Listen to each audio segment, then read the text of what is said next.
जो भरा नहीं हो भावों से, जो भरा नहीं हो भावों से, बहती जिसमें रसधार नहीं, वो हृदय नहीं है पत्थर है, जिसमें स्वदेश और स्वदेश के बच्चों से प्यार नहीं।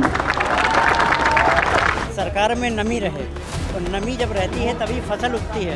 तो निश्चित तौर पर ये देश में समृद्धि को उगाना है तो सरकार को नरमी रखनी पड़ेगी। तो 2014 से लेकर आज तक जो इनका प्रोजेक्ट चल रहा है, पीआर कैंपेन चल रहा है, झूठ की फिल्म चल रही है। हम गरीब परिवार से आते हैं, हम डेली अपना टाइम, पैसा, एनर्जी तो वेस्ट नहीं कर सकते इस सरकार के गंदे एजुकेशन सिस्टम की वजह से। जब कोई अपनी कमी कमजोरी को पहचानता है तो उससे वो छोटा नहीं, उससे वो बड़ा भी नहीं, महान होता है। हम चाहते हैं कि भारत के नेता महान हो।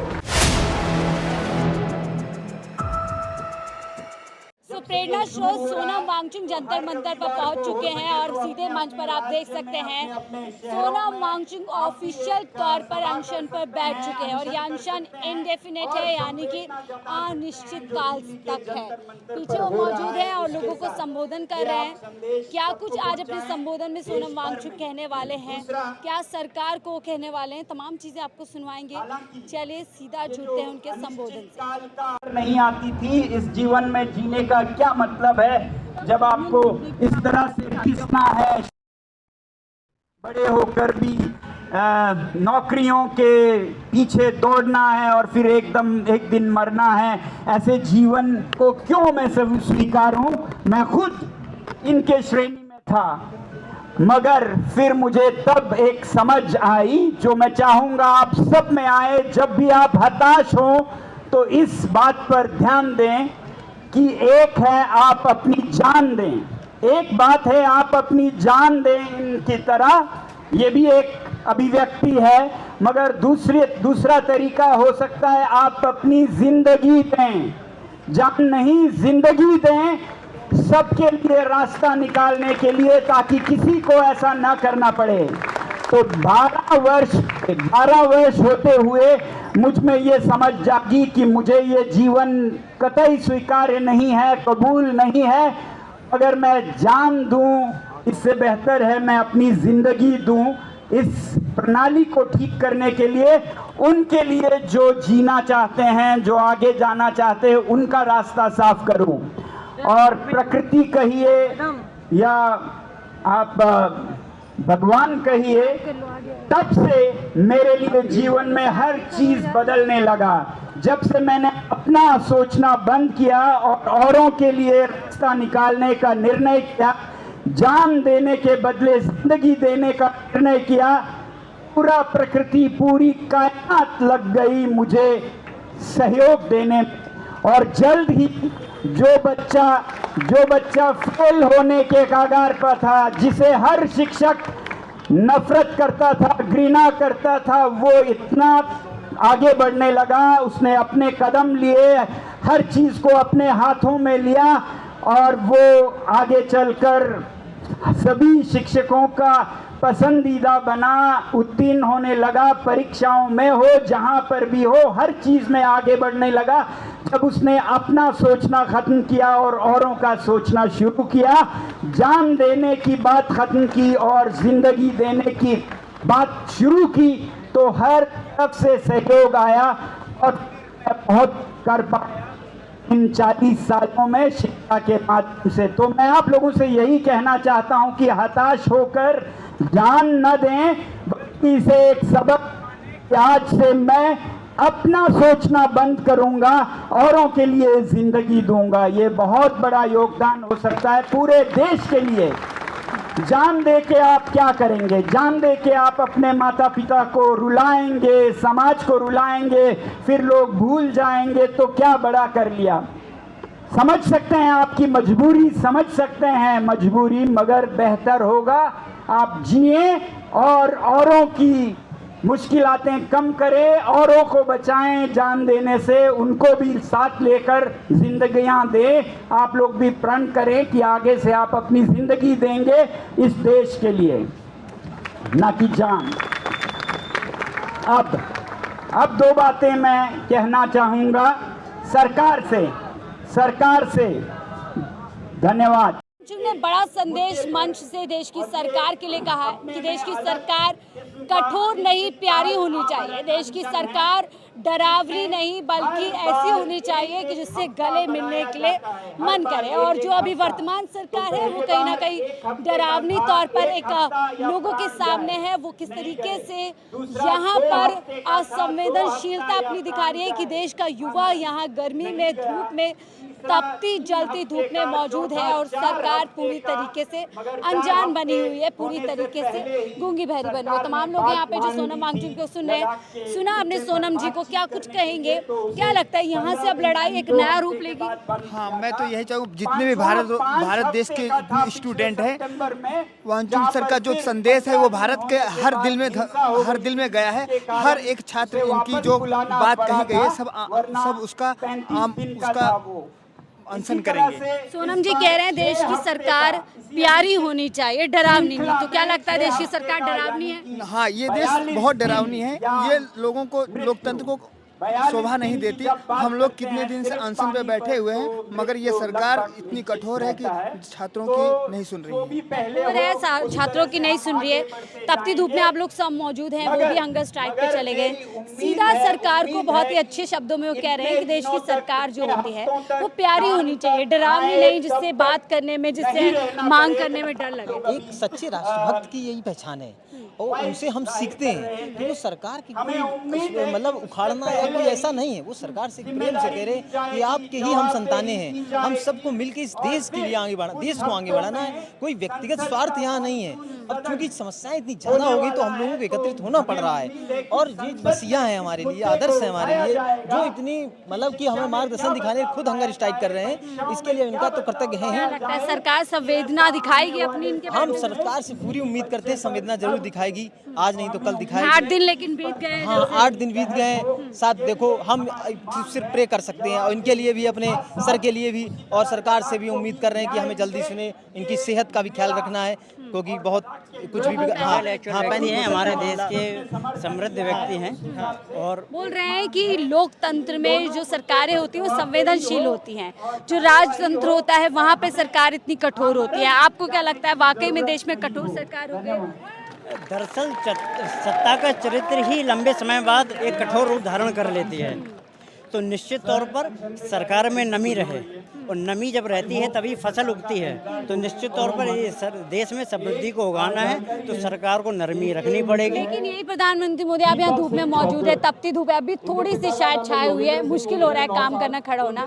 यही पीएम मोदी थे, विदेश से आए थे, मंत्रियों की चिंता कर रहे थे, बाकायदा कैबिनेट मीटिंग की थी कि आप लोग सब पानी वानी बराबर पीते रहे, स्वास्थ्य का अपना ध्यान रखें। जी मैम, बिल्कुल। सिर्फ मंत्रियों की चिंता है, छात्रों की नहीं है। नहीं, बिल्कुल। और यहाँ तक कि मुझे लगता है जो बड़े बड़े मीडिया कवरेज हैं वो इस आंदोलन को कवर दे भी नहीं रहे हैं। हमारे जैसे जो आर्टिकल 19 की गरिमा को बचाए रखे हैं, आप जैसे लोग जो आप भी गर्मी में आए हैं और हम लोगों का पूरा कवरेज दे रहे हैं, इसलिए भी आपको भी साधुवाद, बहुत बहुत धन्यवाद।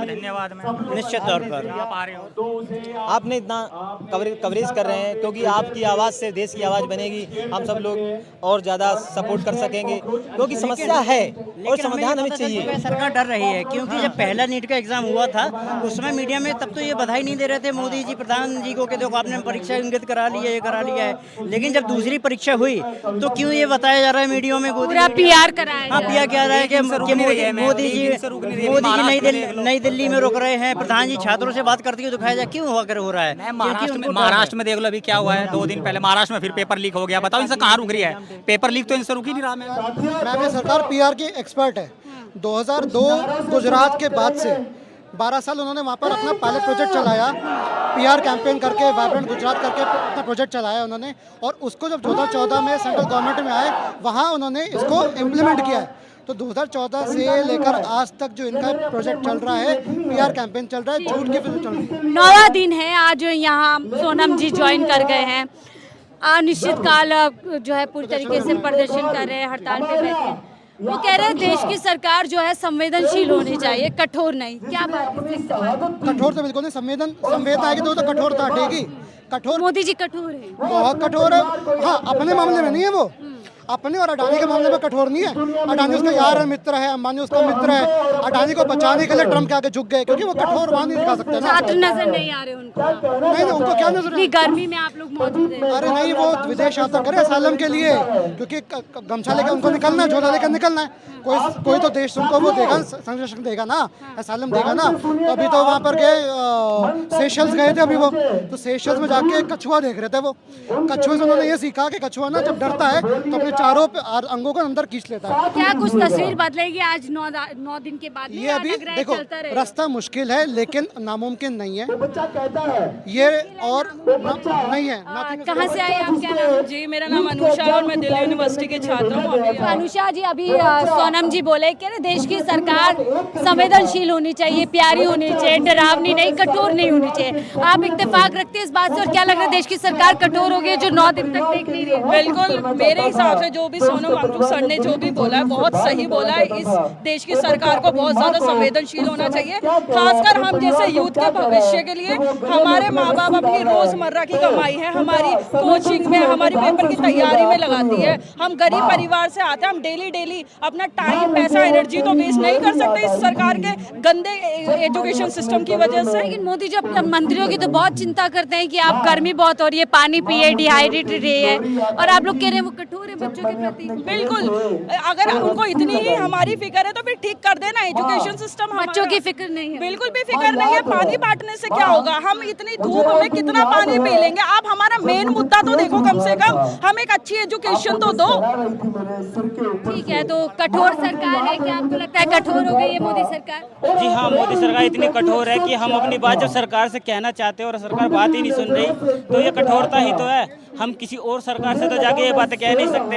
हमारी चुनी हुई सरकार है, हम ही अब सरकार को। पास ही में संसद भवन है, पास ही में पीएम हाउस है, फिर भी आप लोगों की फिर भी नहीं सुनी जाती। हम दिल्ली में रह के बोल रहे हैं, तब भी पूरे देश में आवाज़ जा रही है, लेकिन अभी तक सरकार के कानों तक आवाज़ नहीं जा रही। बहुत बहुत शुक्रिया हमसे जुड़ने के लिए।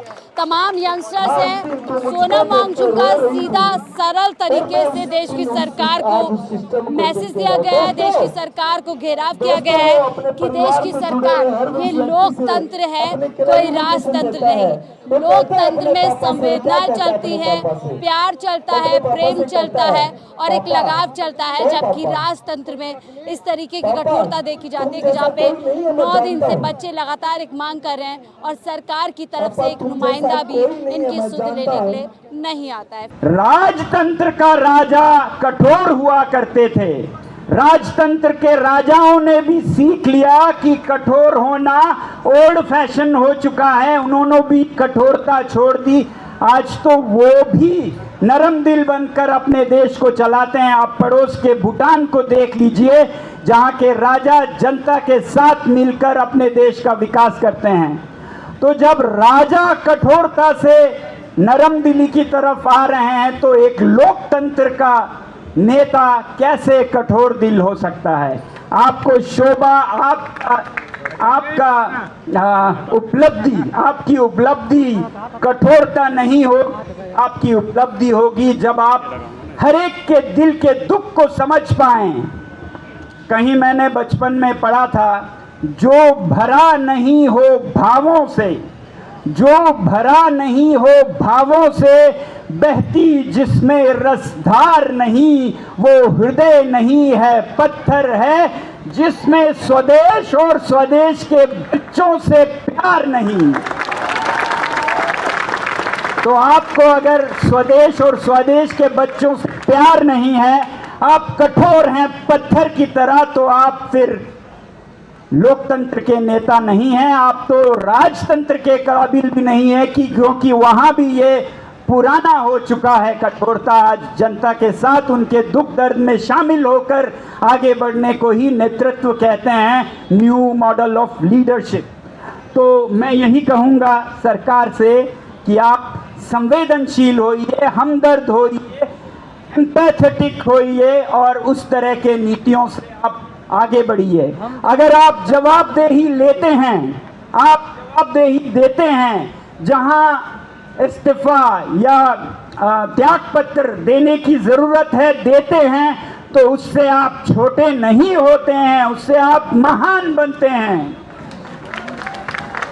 जब कोई अपनी कमी कमजोरी को पहचानता है तो उससे वो छोटा नहीं, उससे वो बड़ा भी नहीं, महान होता है। हम चाहते हैं कि भारत के नेता महान हो और भारत मेरा देश महान हो।